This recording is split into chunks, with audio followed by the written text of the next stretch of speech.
Everybody deserves a second chance, even video games. Welcome to the Second Opinion Podcast, where the reviews aren't always right, but we are. We're here to give you the gaming takes you didn't know you needed. We've been deep in the gaming world for 17 plus years, covering all the news, releases, and drama in the gaming world, and having a damn good time while doing it. Just because some website gave a game a low score doesn't mean it's a fail in our book. We're all about giving games that second chance, diving back in where others quit. And we should probably tell you that we're real and we're very loud and opinionated, and 90% of the time we're completely off topic. But that's why you'll love us. This is your Second Opinion. Now, here are your hosts, Toaster, Celeb, and Bolts.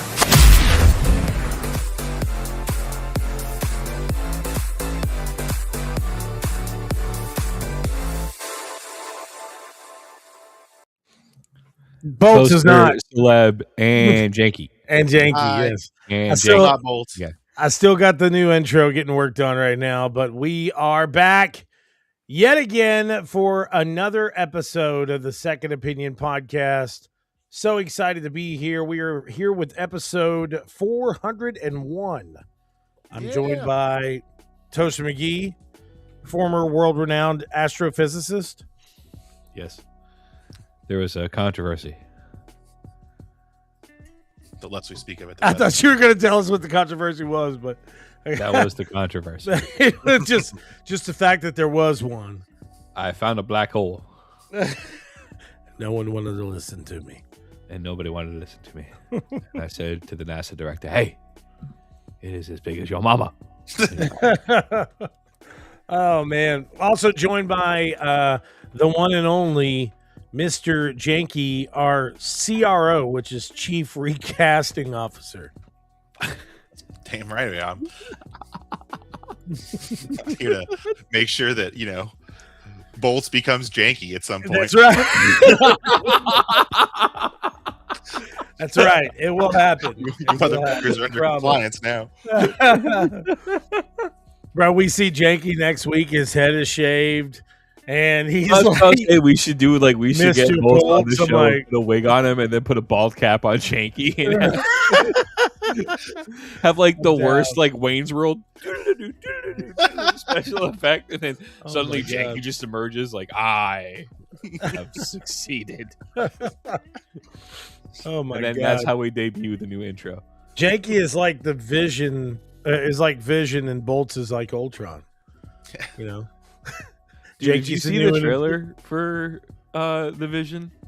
Yes, bro. Did you see James Spader's fucking beard? Man. His beard's fucking out to here. That's really the only way that we can make people know that that's a human version of Ultron. Give him some big ass burly beard. He's the most conspicuous man ever. My beard. Oh my god. But no, big shout out to all the previous co-hosts. Bolts was just a busy man, but hopefully we'll be able to get him back on sometime soon. We're going to have another previous co-host on here. Mr. Skelly is going to come on and join us. And we got a couple other people too, like Andre Tipton and a few other people that are going to join in. But this last episode was pretty great too. We had, my God, my mind is messed up. We had Sean Stillman on the show, who's one of the returning writers and reviewers for Cinelinx, and it was a pretty good show. It was a good episode, yeah. But much better without we my discussed face, why for little sure. British children are creepy. Yeah, we did. We talked about why British children are creepy. Before we get too far into jibber jabbing, let's talk about what we've been gaming. Yeah. What we've been gaming, Toaster. Well, season 2 for World of Warcraft Midnight has dropped. So it's been the race to gear up for the upcoming raid, which I really cannot express how eager and excited I am to partake in this raid as a melee class character. I'm looking forward to the amount of shit that's going to be in the hitbox that I can't fucking stand in. Because the poison in this game, it fucking hurts. Like, if you don't stay on top of it, you look and then bent, you're dead. And you're like, what the shit? I got one-shotted because a snake spit on me? What the fuck? But yeah, so I've been doing that. I've been playing a little bit of Dragon is Dead, which I'm on like a really like big 2D side scroller Metroidvania kick lately. It's like a happy, comfortable place, and I really wish there were more games like it. I played Vigil. Dragon is Dead. I mean, I'm back to playing Symphony of the Night as well. A little bit of not Bloodborne, but Bloodstained. Ritual of the Night, Bloodstained, Ritual of the Night, yeah. Great game. And really, I think it's all just prepping for fucking the new Castlevania game that's supposed to be coming out. So, I didn't hear Hollow Knight on that list. What's that? I didn't hear Hollow Knight on that list. No, I have a limit for games that want to make me throw a controller at a TV. So Hollow Knight,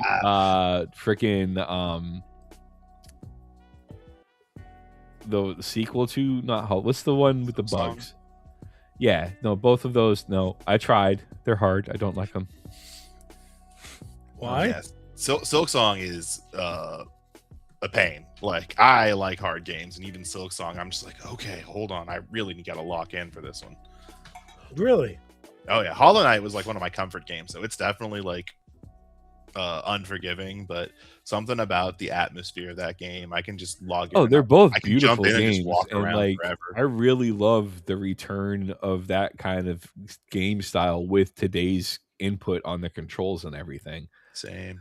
Like, I really wish Konami would let somebody remaster Symphony of the Night and give me like could you imagine that game animated like Shinobi? That would be crazy to have that different style of animation with it. I mean, it would make it almost feel like a brand new game, even if it had all the same context as the last one. Yeah, no, just give me just do what you did with Diablo 2. Just fucking reskin it in like high definition graphics, because you didn't, or the same thing that they did with Oblivion. Oh yeah. Just don't change anything about the game. Just uplift the graphics, man. Yeah.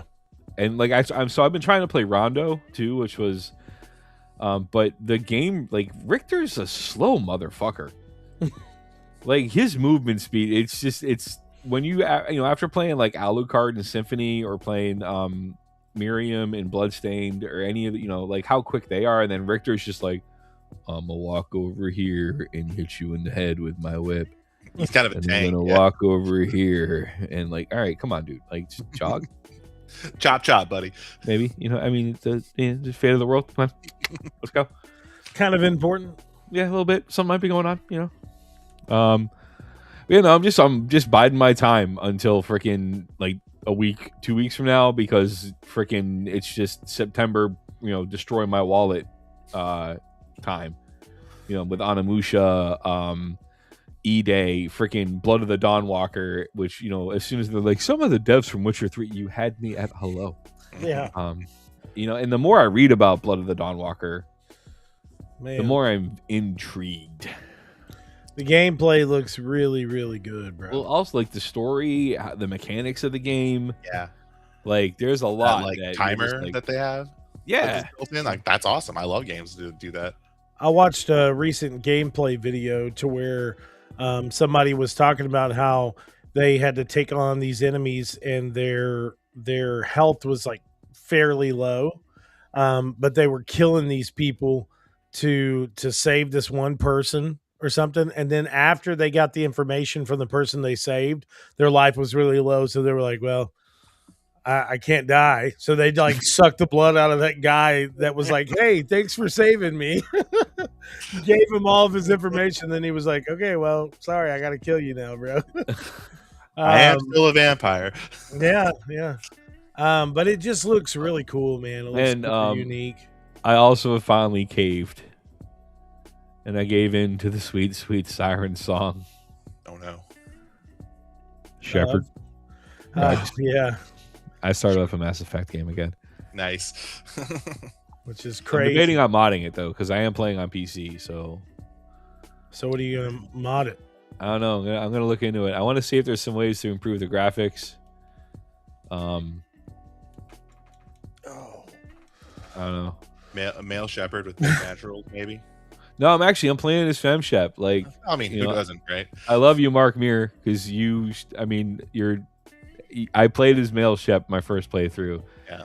And big shout outs to Jen, our PR or used to be PR manager and now head of travel Gen Media. But she got Mark Muir to show up on the 16-Bit Assassins podcast with me and my friend Dunny McGee. That's so cool.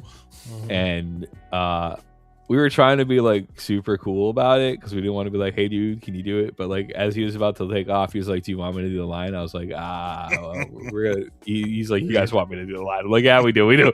He's like, this is Shepard and the 16-Bit Assassins is my favorite podcast of the Citadel. And we're like, oh my god.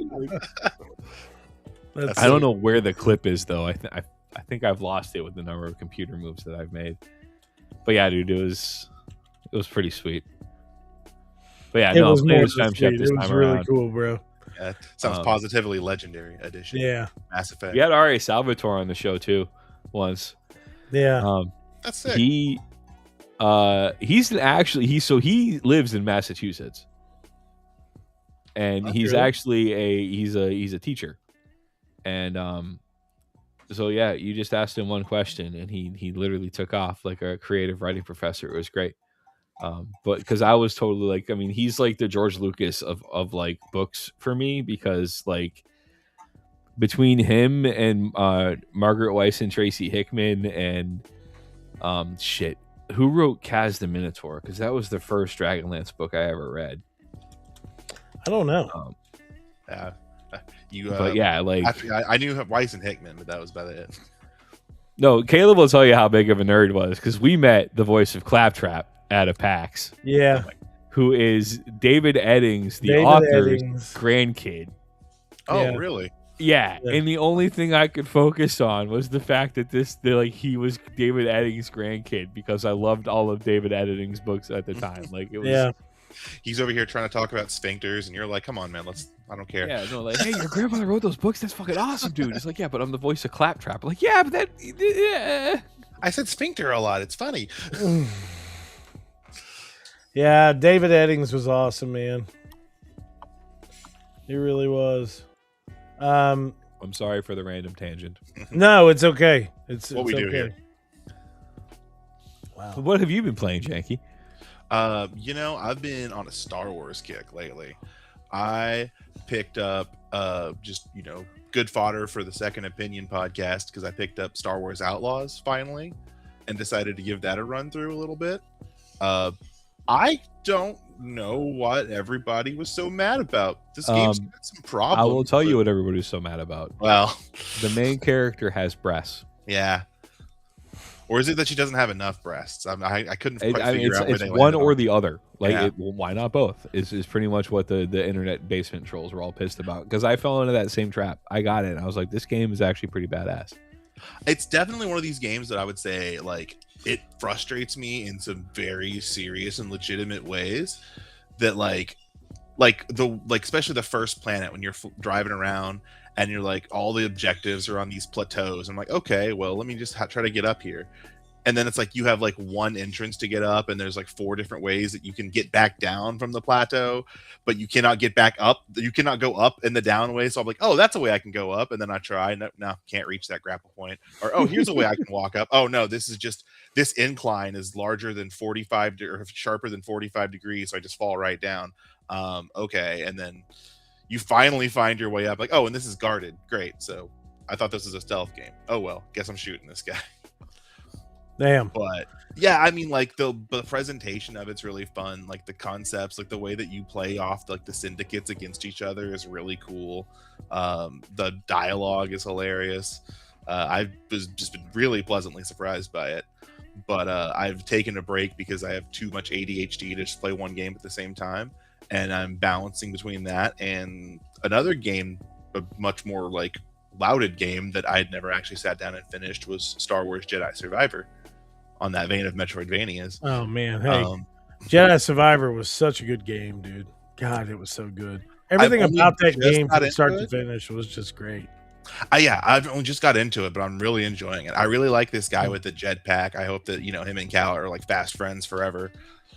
He seems pretty cool, and like the dude, or not the dude, I mean Grease. Whenever I just met up with Grease again, so I'm like super early, and I was shocked at just how like kind of like emotional I felt over those guys reuniting.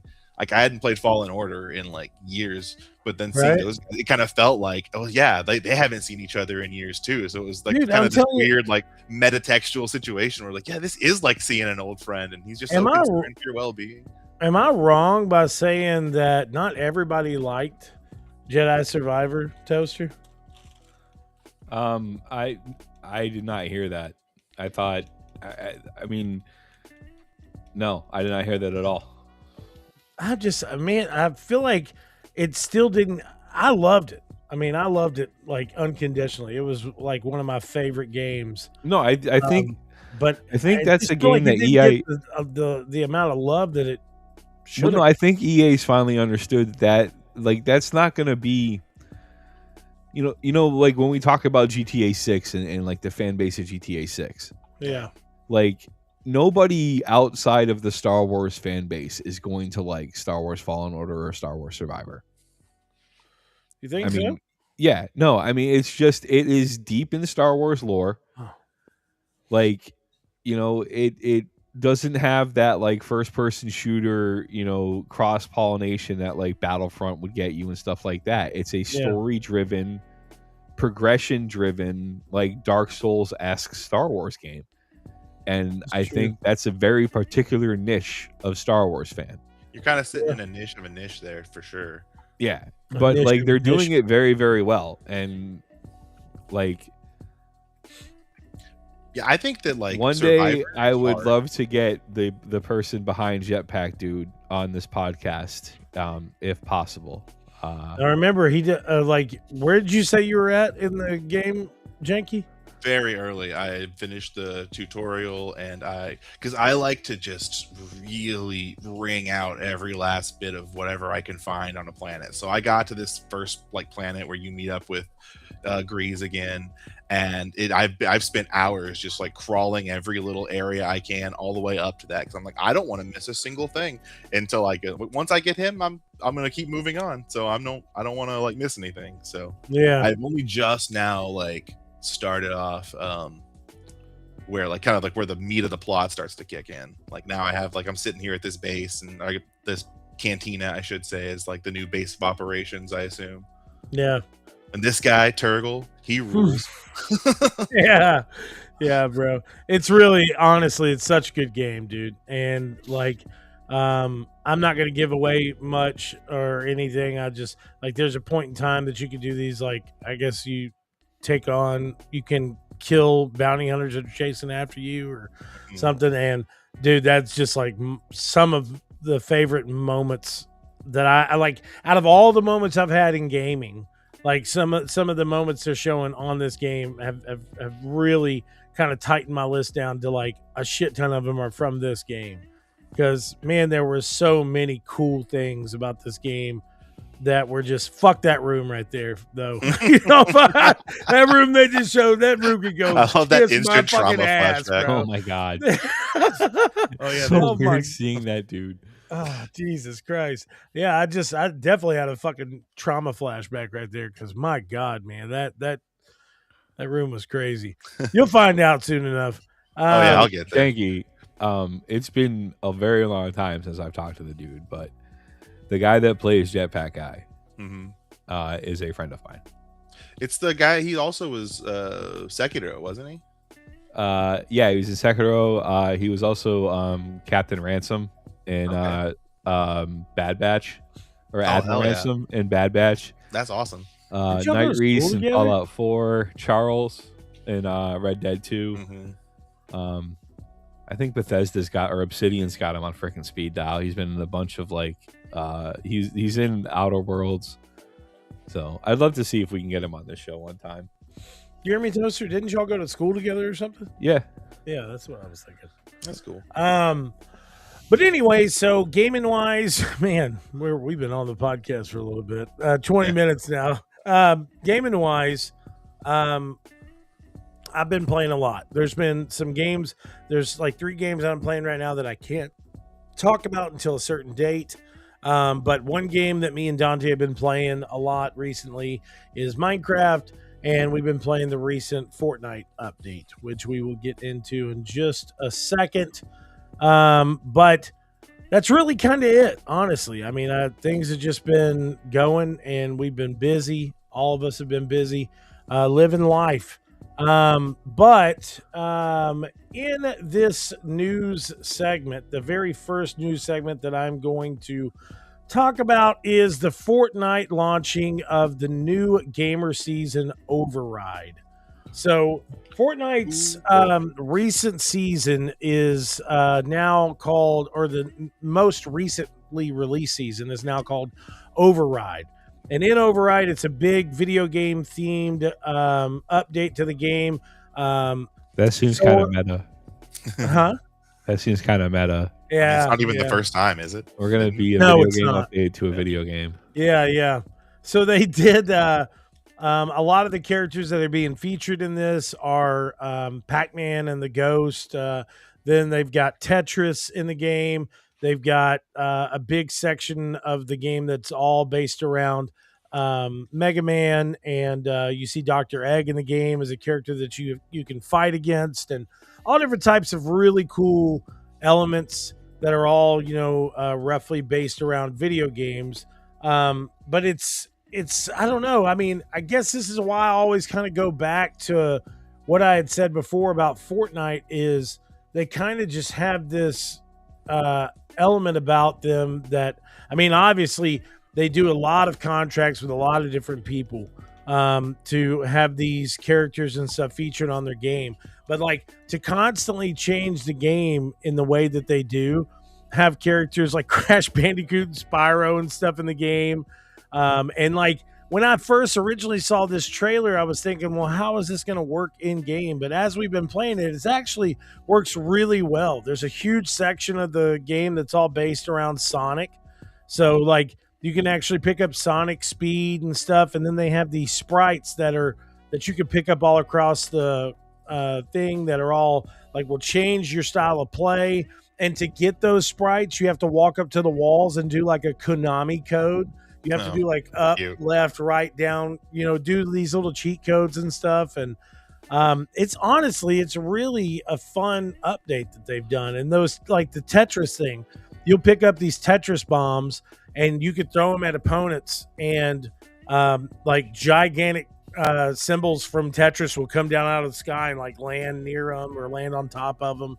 And you even have a 1-up coin. If you die and you got a 1-up coin, you just get regenerated. So, but it's really cool. I think that they've continuously kind of changed things over and over and over and over again. But my question to you guys is, with GTA 6 being so close to the horizon, like we're almost there. When that GTA 6 online launches, how much do you guys think that this could affect a game like Fortnite? That, as we've seen, there's a big consecutive player count constantly on Fortnite, but also on GTA Online now. Yeah. GTA Online now is just so heavily, massively played. But GTA 6 is getting a lot of pull of being one of those like really massive games. Janky, do you think that it could affect like player count in a game like Fortnite? I am doubtful. Yeah. Like, I am sure that there will be some like changing of the numbers, right? They're like, it's the big shiny new thing, especially once it drops, and people are going to want to get their meat hooks into it. But when you get down to it, Fortnite's free. Yeah. GTA's $100. Like, there are a lot of people that are much more likely just to continue playing Fortnite and, you know, spending whatever little they do there on that game if they spend anything at Fortnite all. still runs on the Xbox One and the everything. PlayStation 4. Yeah. And on iOS and on Android, Your you know. mobile, yeah. Yeah, Like, that's true. Anybody can play. It's the barrier to entry to Fortnite is basically non-existent. And then like on the other hand, you have like GTA 6 where they're locking like game features behind which version of the game you're going to buy. So it's like from an accessibility standpoint, it's hard for me to say that like Fortnite's going to be hit too hard by this. But there will be, you know, it's going to be huge. Like GTA 6 is still going to have gigabillions of people on there as soon as it hits. We all know That's that. true. Gigabillions. That is true. There's going to be a lot of people playing it whenever it launches. Speaking of GTA 6, I mean, Toaster, I'm sure you agree with everything that Janky said right there, right? Yeah, 100%. Speaking of GTA 6, the GTA 6 leaker threatens to give build to millions of gamers around the globe. So this has been an ongoing thing, but according to it's a cyber leak, the GTA 6 leaker group that started all of these drops under I don't even know. I guess started all these drops, started posting all this stuff on social media on a constant basis, saying that they had the game. A lot of people thought he just had an early build, but from some of the stuff that he has leaked out and the things that he has done in the game, I think everyone across the globe that has looked at this realizes that he has a full 100% version of the game, like a full release copy of the game. And it says, according to the group, which has been soaking up what could amount to millions of dollars in crypto funds. It says they have a complete build of GTA 6 backed up in multiple locations around the world. If Rockstar doesn't leave Cyber Leak alone, it'll drop the build, granting access to millions of gamers in a matter of days. So this is really crazy, dude. This is really, I don't even know. I'm like, holy shit. If you needed any more, movie, bro. if you needed any more evidence that we currently live inside some variety, some flavor of cyberpunk dystopia, this hacker conglomeration saying we're holding your beloved video game hostage with a dead man switch is basically all the evidence you need. Oh my god, it's really crazy. It's ridiculous. These guys, they're just a bunch of jabronis. You know, just alone, based off of that, tweet, how many assholes out there have posted to torrent feeds GTA 6 ISO, Mm-hmm. and it's literally Gonosipha herpalades for your computer. Like, let's say, like, with even this odds, is it's fucking porn or a hilarious. virus. So this is at like, when did fucking we go video game James Bond? I don't know, man, but I'm telling you, this guy, like, I mean, it's really crazy because he had stated, I think on Twitter, he was like, if I'm not there to turn off the countdown for it, it's going to release it. So y'all better just leave me alone, I'm telling you, or this is going to release. I'm like, what the fuck is happening, bro? Like, this is crazy, man.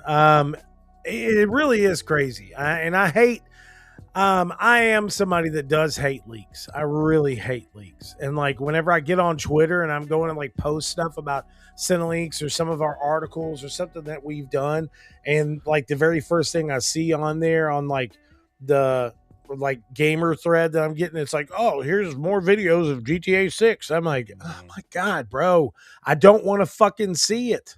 I want to like, honestly, dude, like, all right, so I guess in this case, I am Skelly when it comes to Grand Theft. Holy shit, wow. Let's all take a moment and sit with that. So as Skelly is to Skyrim, I am to GTA. Like, it's the same fucking game. Yeah, like, it's the same fucking game, the same with better graphics and a different city and a different map. But at the end of the day, you're going to be able to roam around, be able to shoot things, get your wanted level up. You're going to complete criminal mastermind missions. And at the end of the day, you're going to rise to the top of the underworld and save the day and blah, blah, blah, blah, blah. It's the same fucking game. Yep. So, like, there's not much else you can add to Grand Theft Auto to make it any more than it already is. I mean, I'm not saying the game isn't like it's got a huge fan base, and I played 5 for a little bit. I had fun, but then I was like, you know what? It's not really for me. Yeah. That doesn't mean it's not a great game. And, Take-Two does an awesome job with these games. Yeah. But, like, let's all just take a step fucking back and stop fucking with the, Ouroboros fucking hype machine around this game. Like, it doesn't revolutionize anything about video games. It doesn't change anything in any radical way on the Grand Theft Auto storyline whatsoever. All this is just sensationalizing and driving up sales for a game where everybody who buys the game knows what they're going to get. Just like when I buy World of Warcraft, I know what the fuck I'm going to get. When I bought Dead Space, I know what I was going to get. I feel like everybody already knows what they're going to get, but I will state this because I was the same exact way when they talked about GTA 5 coming out. I was like, yeah, it's going to be good, but everybody's like, constantly talking about the online. They're constantly talking about how it's going to move here. It's going to do this. It's going to do that. I don't think it's going to change gaming that much, but I mean, it changed gaming pretty largely. I mean, there was to see. No, I am not at all discounting the social impact that Grand Theft Auto has had on the video game. That's what I'm. I mean, I absolutely loved Vice City, and we all know where it's not that I hate the game. It's just. I spent so much time playing Vice City, and then right before I was supposed to finish everything, my game corrupted. I never got it back. That's tragedy. Like I said, it has nothing to do with the fact that I don't think it's a good game. It's a great game. It's a great story. It's a great world. So not only are you Skelly, but you're me as well. If you look, but the other thing, and this goes back to like the joke of Toaster. I cannot be the bad guy in a video game. I can't fucking do it. And it's funny, like I had and this is gonna sound sadistic as shit, but I had more fun in Grand Theft Auto getting my wanted rating to 5 and then seeing how long I could drive for.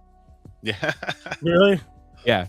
I get that. There's a thrill because to that. Trust me, dude, you got really good at driving when you got a 1 level of 5. You got. Oh yeah, that's true. You got like Travis Pastrana level rally car driver. You were not fucking around. Yeah. But no, like this is one thing. Like my rants about Grand Theft Auto, it's a great game and a great story and a great world if that's what you're into in a video game.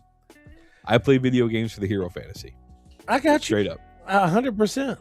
I just think there are things that the game itself are going to introduce in the multiplayer genre that we haven't really seen in a game like this. If they are doing what they're talking about to multiplayer, dude, besides like pretending to do your own life. Yeah, how many ripoffs or how many copycats have there ever been of a GTA online specifically? But the online part. Yeah.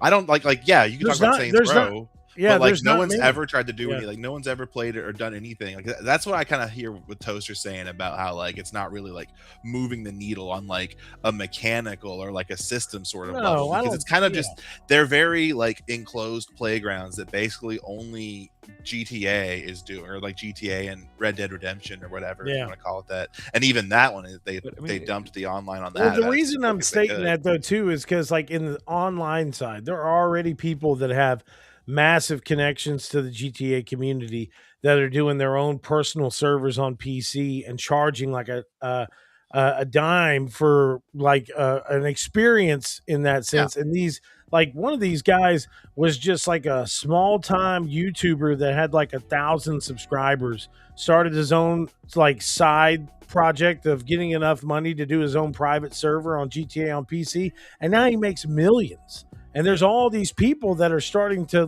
make these comments and say, hey, when GTA 6 does come out and the online mode comes on there, quit your job and come and work as a role player on my server. And you don't have to work anymore. So that's what I'm stating more or less, in the fact that those type of elements of a game are going to be introduced outside of PC, just on console as well. Do what? said that bubble That's is what I going to was- burst, and that totally It sounds like a is crypto scam. 100%. That's what I was But- thinking too. I was like, I'm just We'll stating. see. I think we haven't had a game as large as GTA in a long time, to where you can just do free roam and do what you want and stuff like that. So I'm sure it's going to be a massive success. There's going to be some people that love it, some people that don't, and I'm sure we'll hear all kinds of craziness about this whole situation with the leaker. No, I mean, this maybe got in a crazy couple 'cause, like, maybe in a couple weeks, Toaster is gonna be like, "I've been playing GTA 6." it's me. I'm not. I will if the day it comes out, like on Game Pass, I'll get it.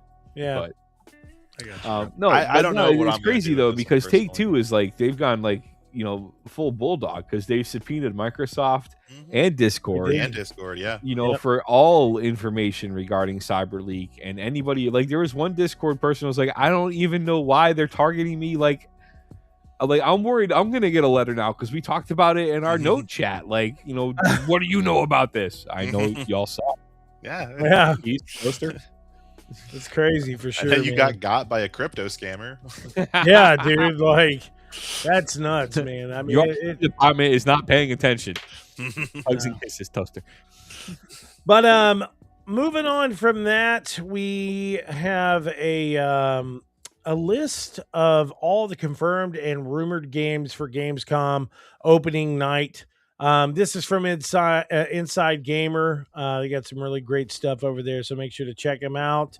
But every confirmed game for opening night at Gamescom at this point in time are Resident Evil 7 Revelation, Metro 2039, Silent Hill Townfall, Tides of Annihilation, Gears of War E-Day, Exodus, Antanta.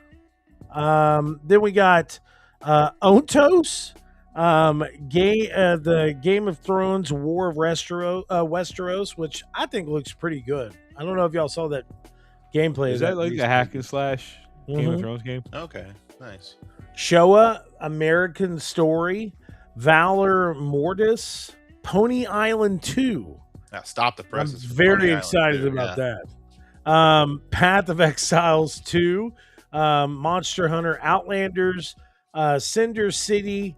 How do I say this next one? There's been a million times that I've always said Aeon. Ion 2? is it Ion? Aeon? I've heard Ion and Aeon, and I've always said Aeon? I one or the other. Yeah, I think I've always said Aeon. Aeon? Just say the letters. Aeon 2. Aeon. Aeon 2. And then Warlock Dungeons and Dragons. Now, on the rumored list, it is rumored that Fable could be showing up, Alien Isolation about 2, a couple of games that I'm like, why? Hogwarts Legacy 2, Like that. the new Tomb Raider title, as well as some of these I don't think for sure, but it says Fallout 3 remake, Star Wars Jedi 3, No. new DLC from First Light, I would be shocked if they didn't show like an actual gameplay session of Saw Genesis, and as well as Fable. 1666. I will say 100% we're not getting any type of announcement or gameplay of Star Wars Fallen Order 3. Yeah, Yeah, I would agree. yeah. But I'm still. Look how I'm still wise playing he. the Look how Survivors. wise he looks while he's saying that. Yeah, With I that know. long beard, he's like, "It's not happening," and he like turned his face sideways like this. And it was just glowing off of his chin. with I have wiseness. spoken. I have spoken. The toaster has spoken. You know what I hope to see? It's not on this list, but I'm really hoping we're gonna get what's it called? Oh, what is that company? Larian. I want to see Divinity. I want to see Divinity. You know what? No, Original let Sin 3. just let it be. Let it simmer. Let it. They have so much to fucking figure out right now All because I they wanna got to see are figure the out how to words, make dog. that game work with less memory. I just want to see Divinity Original Sin 3 fade up in some pretty font on my computer screen. And then that's all I We just need to let them. We just need to let them simmer. Just let Yeah. them do what they're gonna do. You don't Big have shout tell out me to anything. Sean Stillman for stopping in and saying hello. and up? Andre Tipitone. Tall. And then of course Omni Toaster or Omni Toast. I said Omni Toaster. I'm not related. Yeah, no relation. No relation. Toaster. But I think there could be some good stuff showcased this year. You know, like I'm in a weird place with Alien Isolation 2. Why? Because I loved the first game. Like that Mhm. was one of the first first ever game where like I was following the dev diaries. Like Nice. like I really everything I saw about that game. But it's the same way with 2, but I don't want to know anything because I want to go in there and just experience it. But I'm really confused as to why we're on a planet in that game. But I don't want to go research it. But I want to know why we're on a planet on that game. But I don't want to go research it. Okay. Yeah. You should just say that twice. I'm not crazy, am I? Isolation's so great. You say the same fucking thing back to back. No, like that was a glitch in the Matrix. Like no, like that's the part of Isolation that made that game so amazing. Is you were on a space station in space and there was no fucking place that you could go. Yeah. You were gonna get dead. It's claustrophobic. It's scary. Yeah. Right. Like, but now like you're running through a swamp in the trailer. Like, hey, what's going on here? Like, what are you doing? There's gonna be more. Okay, they know what they're doing. I'm telling you. I know they know what they're doing, but I'm like, why are we on a planet? Listen, On as a much planet, as people people, can as hear you much as scream. some people on this podcast didn't like the third Dead Space. Okay, I like the Dead. I love the third Dead Space. I thought you didn't like it because No, I it liked wasn't it. in space. No, I liked Oh. it. It was creepy. No, that was Bolts probably. That it was Another both because I'm Bolt the one that like the minute I thought it was like pretty cool too. Yeah. you get like the Dolby surround going and you're walking around on the ice planet where they first discovered the marker, and like the more you start paying attention to what is Man. being said around you and the posters you start seeing, you're like, did they get encouraged to kill themselves? I'm pretty sure they got encouraged to kill themselves. The horror in that game was a much I don't like this different place anymore. I want to leave. Yeah, and I didn't really think a lot about Dead Space 3, like in the sense of connecting it to what happened in Dead Space 1 and 2. I tried to just give it its own space, whatever, even though we that's what weren't they in wanted you to space. do. Yeah, It's like and here's a it, co-op game or whatever. It's an actiony, a little more actiony now. yeah, it just felt different. It wasn't my favorite out of the series, but it Well, no, I definitely mean, felt different. Kind of did the same thing that Mass Effect 3 did to Mass Effect. Whoops. Gave it an ending that wasn't satisfying. No, just like sped up the gameplay and like turned it, like for instance, in Mass Effect, like 3, you just could randomly walk by somebody in an area and suddenly you have a quest. They kind of like stripped out some of the like more horror elements and made it, more action based. Yeah. Is if I had a nickel for every time my beloved horror franchise decided to make the third game in its trilogy a co-op action game instead, I'd have 2 nickels, which isn't a lot, but it is strange it happened twice. It is. I loved Fear 3 too, though, honestly. Like, I thought Fear 3 was such a fun game.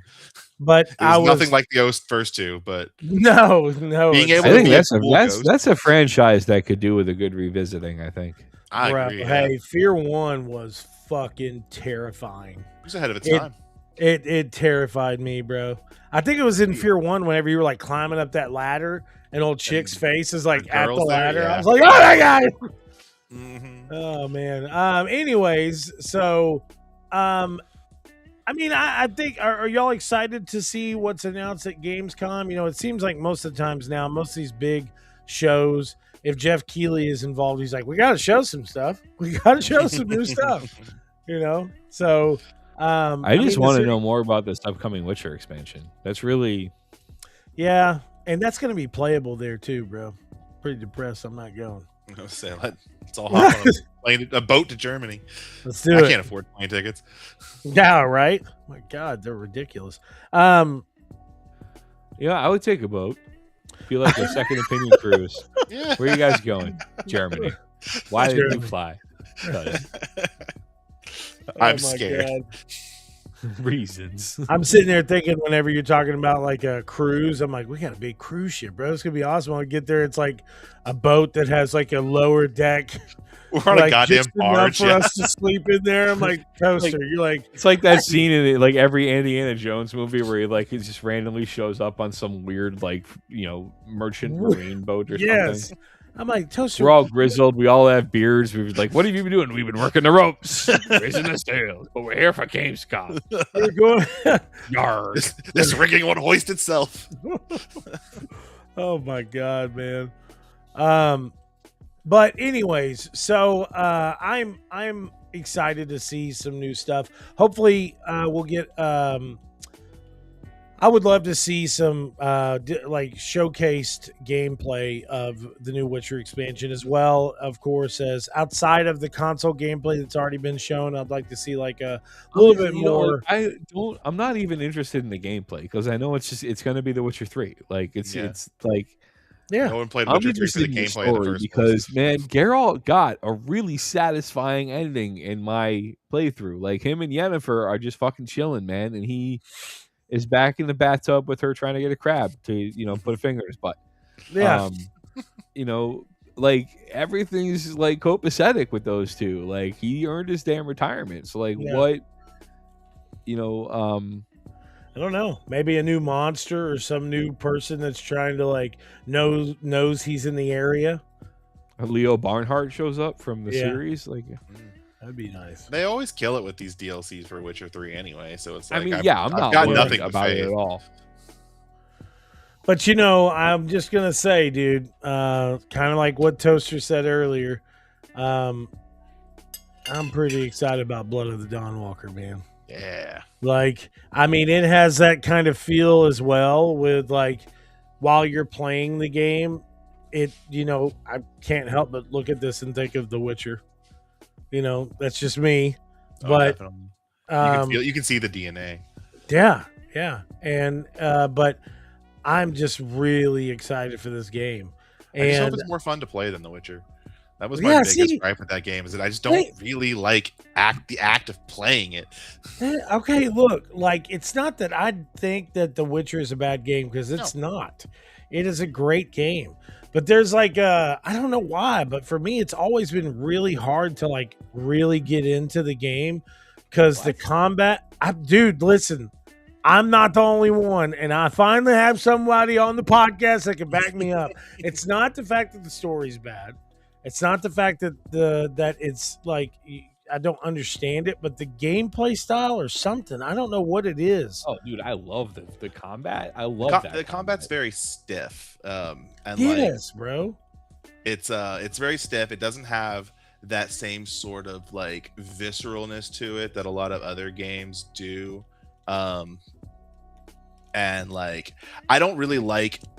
I'm always not very fond of trite phrases, but like I've seen it's like swinging wiffle bats at each other bandied around a lot in regards to that combat, and it's like that is a little. I don't really necessarily feel like I'm swinging a sword sometimes, but like the point of the Witcher games isn't really like just getting in there and fighting. It's about like learning your opponents and like finding the oils and potions to make your fight last 3 seconds anyway. You know what I mean? Yeah. And so it's like I'm kind of laughing. I'm laughing. I'm laughing right now because I feel like Toaster just feels so fucking betrayed right now. He's like, I'm done with this, dude. I can't do this shit anymore, man. Like, what the fuck are you talking about? That's I disagree with you both vehemently. Oh man. I think The Witcher's combat was very visceral, like especially. What is this game? The Witcher 3. It was Blood of the Dawnwalker. Blood of the Dawnwalker. Yeah. I'm so sorry, Toaster. Like while I was saying that, I was seeing Toaster looking at Cook. his screen. It was I was, like, I was also fighting a boss and Dragon is dead. oh, you fucking bitch! I'm sitting there thinking, The lock "Damn, in. Like so, he looks The Witcher, really mad. I love The Witcher 2. I need to go back and play the original Witcher, but I hear that's like a labor of love. Yeah. Kind of like how back in the day when you played through the original Mass Effect, you were like, yeah, you're a nerd for Mass Effect. Witcher 1's still my favorite, just a little aside. Yeah, no, I'm not discounting at all. It's just, it's like one of those games where like you personally love it, but like if you try to introduce it to somebody now, they'd be like, well, what is this? No, it's arcane as fuck, yeah. But like I played Bloodborne and beat the piss tar out of Bloodborne.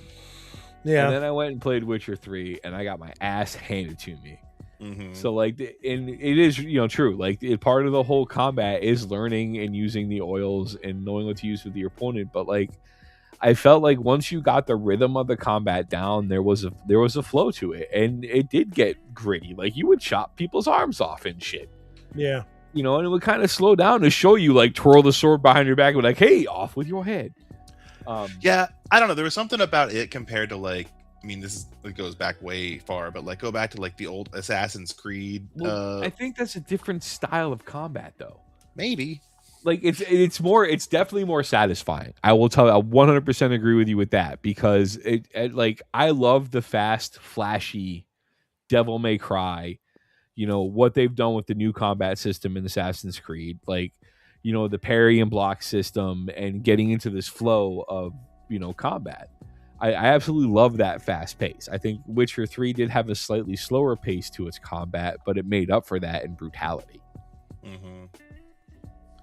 I agree with they that. They definitely Toaster. don't have the same brutality in the new Assassin's Stop Creed. making good points, bro. But I do. I mean, honestly, it's funny you say that, because that was the first thing I thought whenever I played Assassin's Creed Origins. I was like, oh, they're just doing Witcher combat now. Okay, that's fine. I mean, to be fair, Origins, he was fucking brutal. Yeah. And I mean, a Kopesh is not a weapon of finesse. Like, I really felt like they did a really good job of relaying the weight of swinging that sword around in combat. Like that, when you hit somebody with that thing, it was like, ooh. That's my biggest gripe with Odyssey, which I've been actually playing a lot of lately too, is that like none of the executions, none of this, like the stealth kills, they all are just janky as hell. It's like you're like punching a guy in the face and then like stabbing him in the butt, and I'm like, what are we doing here? Like, why was it so good in the last game? What changed? Well, a lot could change.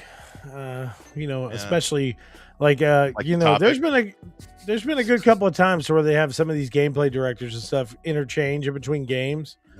And it just like it'll be like the smallest thing, and you're like, "What the fuck? This is not the same."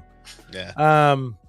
I'm telling you. Listen, like Madden 27, they changed 2 buttons instead of being able to change your offensive line style by like holding L1. Now you have to hold down L2, and I'm like, "Why the fuck? What? Like, why not just leave it alone? Why did you change it?" That's Madden. There's not a way of going back and binding your fucking shit on console, from my understanding. So. Why would you ever change the Madden game? I think Madden players explicitly want the games to never change from game to game. I don't know. But I mean, overall, it's still one hell of a game. But speaking of really great games that are getting turned into shows, Dave Bautista is now officially Amazon's Kratos. This kind of feels Welcome, right. everyone. Yeah, it's me. It's our fault. It's me, the chief recasting officer. I took care of it. About that. So what's the second opinion has been right about God of War shit? Yeah. Well, we're like 3-0 on this. I think so. Yeah. It all started with don't tell me fucking Kratos got into a boat and rode to fucking North. I got bored and I got in a boat and rode to North. Fuck you. And I kept going. But I like this. So I do too. I think it's going to be really great. I mean, like I said, the original actor that was going to play Kratos, he's still amazing. He was great in all the movies that he's been before in the past. But I just feel like Dave Bautista will probably play the character of Kratos better. And we'll have those moments. Like I've seen Bautista get mad and yell as Dave Bautista in WWE, and also Drax the Destroyer. And there are times I've constantly thought about that. I'm like, my God, he could be. Just remember, dude, the guy that in Blade Runner. Yeah. Yes. That opening sequence with him in the glasses. It's just like there was this quiet, I will rip your throat out politely. Yeah. That he's got so much range, because that's not even counting, his run in what's it called, the second Knives Out movie. Oh my God, yeah. And he's just like a fitness bro, just a total idiot. Yeah. And like he plays it off because he can damn near do it all. Like it's up until I really saw some of the range of John Cena with like the Peacemaker show. Yeah. I really was looking at Bautista like, oh wow, like this guy like genuinely wants to be an actor. He's not just like a lot of these other. He's not like a lot of other actors. Cena has come a long fucking way. Oh my God! Because I remember him in the original Marine movie. Yeah. My God, he was so bad. Me and my really, friends I'm going to repeat this every time somebody brings up John Cena's name.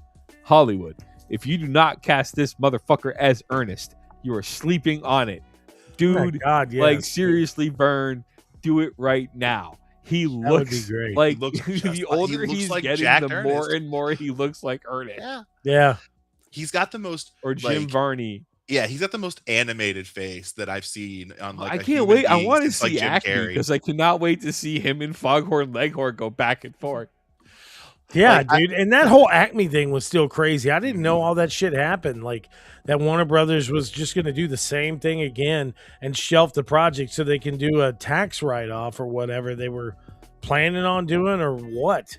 Hollywood accounting, baby. Man, and then they sell the rights to the movie to release it. Like, that's crazy, bro. I mean, how are you going to get somebody to release a movie that has tons of iconic characters from your trademarks? I mean, that's just nuts. But anyways, so this is pretty much it, right? Oh, well, no.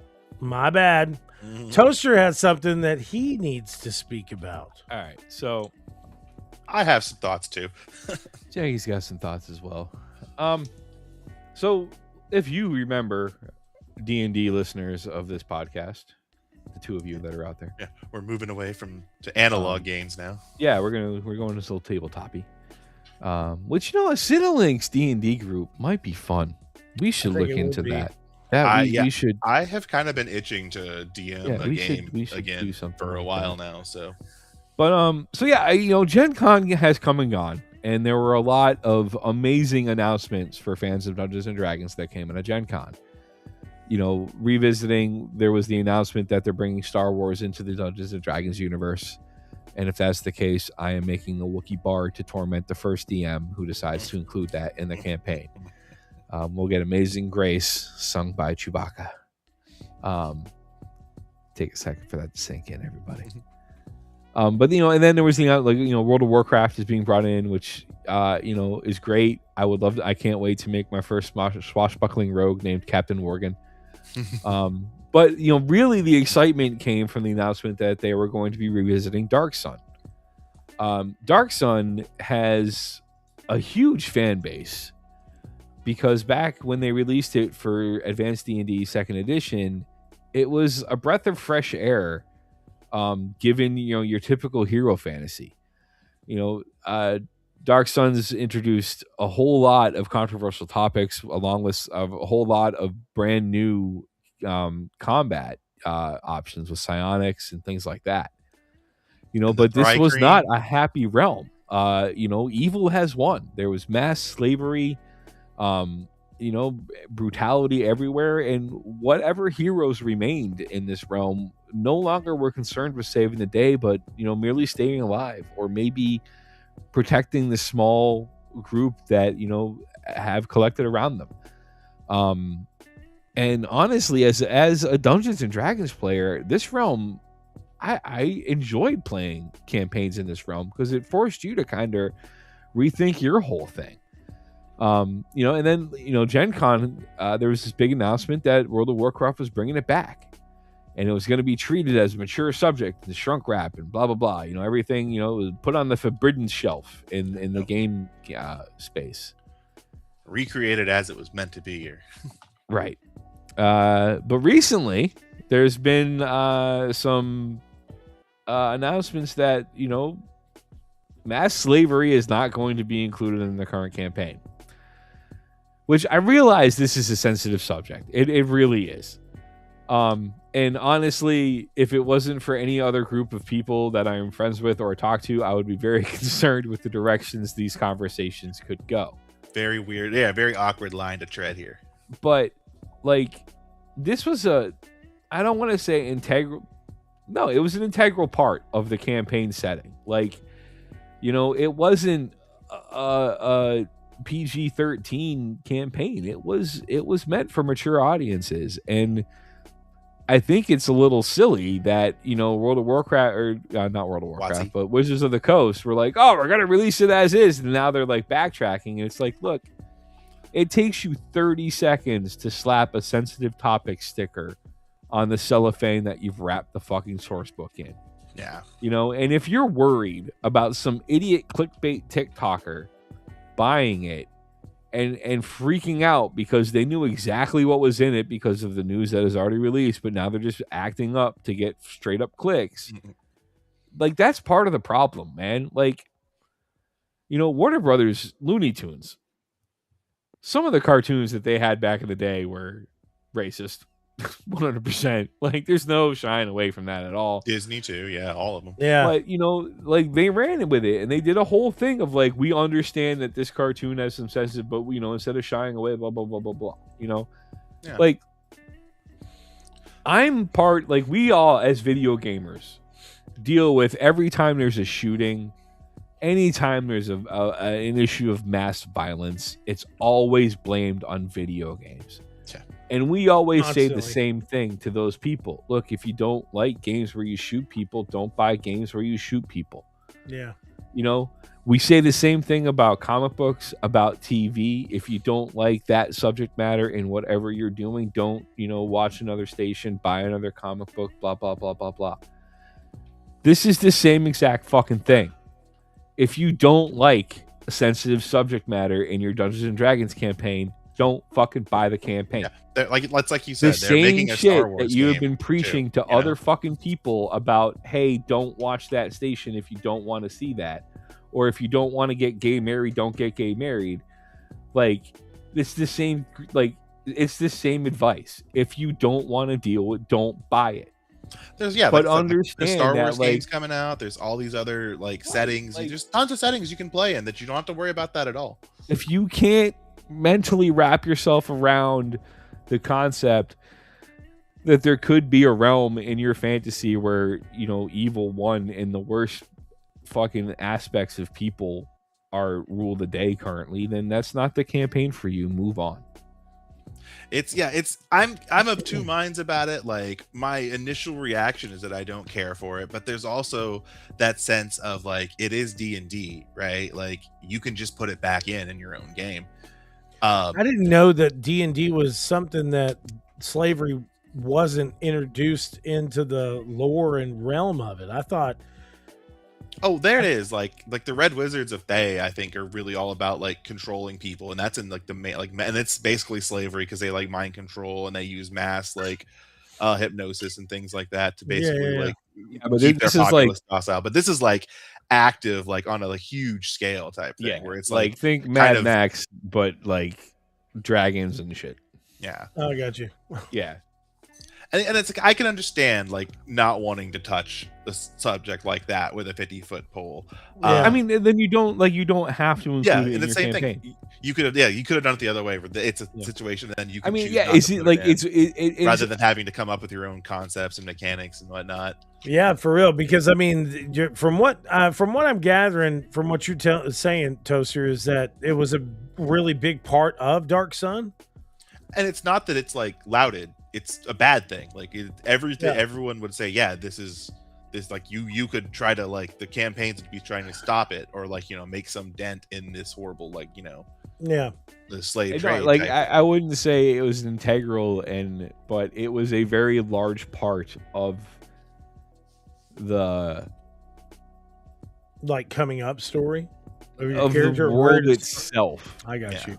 Like it was part of the realm building. Like to what Janky said, like there were so many campaigns where if you were playing the hero class that you were trying to, you know, overthrow this or you know, destroy it or in some way like, you know, rise against it. But like it was part of the backdrop of this environment. Like you know, it was like I said, it's a very brutal realm. Evil won, and anybody who was a hero and survived is really just trying to do that now.